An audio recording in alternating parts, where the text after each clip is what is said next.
Il est temps de mettre en pratique ce que nous avons appris, car jusqu'à présent, au cours des derniers modules, nous en apprenons, nous a- car jusqu'à présent, au cours des derniers modules, nous en apprenons beaucoup sur la React, nous en apprenons beaucoup sur React et sur les fonctionnalités de base qui font réagir les gens.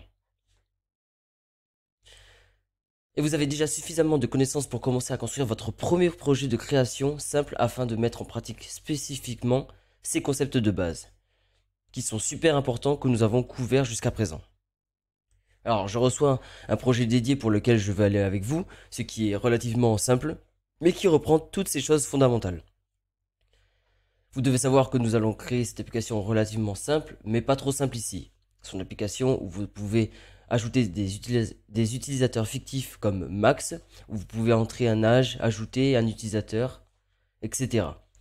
Désormais, vous ne pourrez, désormais, vous ne pourrez plus modifier ni supprimer l'utilisateur.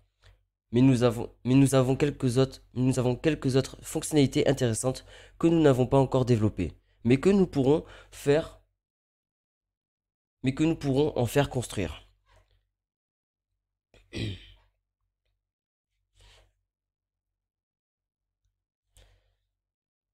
Tout ça, on le verra dans les prochains cours qui vont arriver et où l'on va mettre notre pratique, où l'on va mettre nos connaissances enfin en pratique. Je vous encourage à essayer, je vous, je vous, je vous encourage je vous encourage en fait à essayer ceci par vous-même, bien sûr. Vous n'avez pas à obtenir le style exact, vraiment. Genre, faites ce que vous pouvez.